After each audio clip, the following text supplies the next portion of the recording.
All right, this is going to be the recording for Force and Motion 3.4, which is going to be the last lesson that we do before next week. Next week, we are just going to review and test, and so it's important to finish out strong here. And you can see when you click on the home page,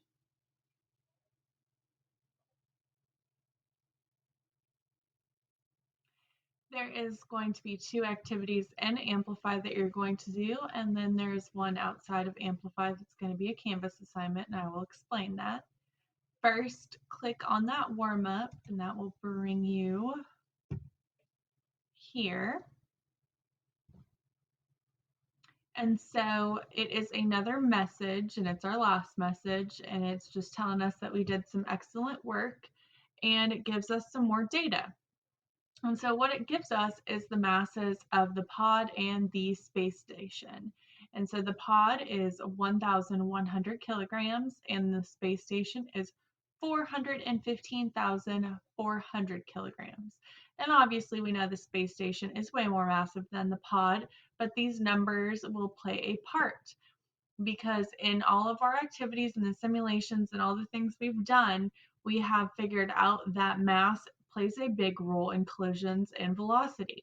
We know that during a collision, the same force is acted upon each of the objects, but the mass is what changes what happens. So if the same force is acting on, a small bug as is a car coming at it, that bug is going to be squished. So that is kind of the idea. And so right here, what you're going to write is you're going to write about how this information can be useful to figure out what will happen. So when our pod and our space station collided, which we know that it did, what will that mass do to affect what happens? So what about their speed, where they're going to go, their velocity, and so that is the warm up. The second thing in here is an assignment, and you know that at the end of the unit, since we have a scenario that we've kind of been following throughout, at the end of a unit, they kind of ask you to summarize and kind of not write a report necessarily, but kind of write about your findings and what you found out. And so if you remember from the beginning of this unit, our scenario was that we have all these pods going out into space collecting samples, and then they come back and dock on that space station. And we watched the video, and what happened was the video glitched. And so we didn't get to see it dock. And then when the video cut back on, the space station was going out in space the opposite direction. And so we have been trying to investigate why that happened since the video cut out during that time. So what you're going to see when you open this up is that I have kind of put a few things in here for you. The first thing is that remember when we write in science, we do our claim, evidence, and reasoning. And so you can see that our claim is here, our evidence is here, and then our reasoning. And our reasoning is what you're going to fill in for this first one. And so it gives you the claim already. And the claim is that the thrusters only slowed the pod. It didn't stop it. The pod hit the space station, which then made it bounce and move in the opposite direction. And so we have 2 pieces of evidence. So the first one says the thruster force was the same strength as the other missions and was exerted in the opposite direction. Remember, same force, opposite direction. There was not a greater force acted on it because it's the same force. And then our evidence B said the pod mass was 1,100 kilograms, which is 130 more kilograms than usual. I believe it was in chapter 2 where we talked about, or maybe it was chapter 3, where we talked about how mass affects the motion. And so the fact that this pod was heavier means that it wouldn't stop, it would slow down and then bounce off. The normal size is lighter, and so the system was not prepared for a heavier mass to come in, and so there needed to be something changed. And then down here, let me scroll all the way to the bottom. So the kind of finished product that you're going to do is you're going to answer these 2 questions. So part 1 wants to know what happened to the pod during those seconds when the communication was lost. And that's what I was talking about a little bit ago.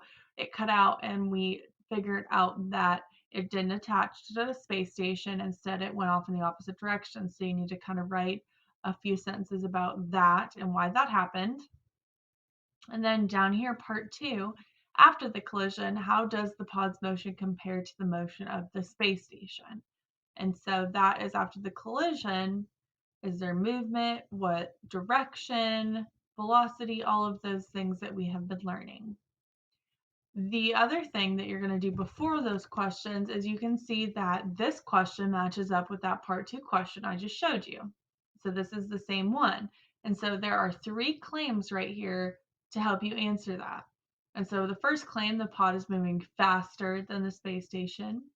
Claim 2, the pod and the space station are moving at the same speed. And then claim 3, the pod is moving more slowly than the space station. And so down here, you're going to have to tell me which claim you agree with. And then you have your evidence over here. We have the mass of the pod and the mass of the space station. And you need to explain to me how these numbers and this evidence supports whichever claim that you chose. And then these kind of you can consider like your graphic organizers. So all this information that you used up here, you can use to write your answers to your 2 parts down here. Okay. And then the last thing you can see in Amplify is this activity 4, which is a modeling tool. And so when you get to it, you're going to see that I already put some things in here.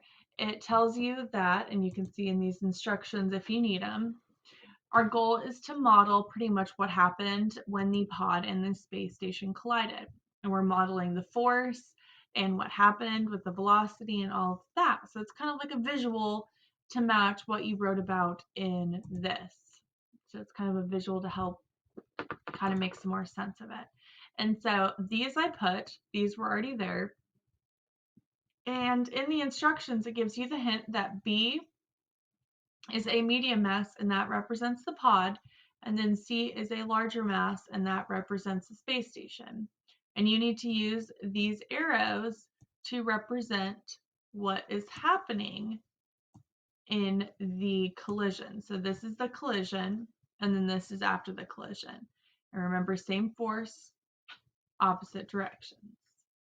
Okay, and I'm not going to do the last thing, but you need to put some velocity marks on there and kind of create a visual for what happened during that collision and after.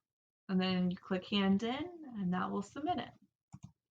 And that is it for our unit. And then next week we will review and take our unit test.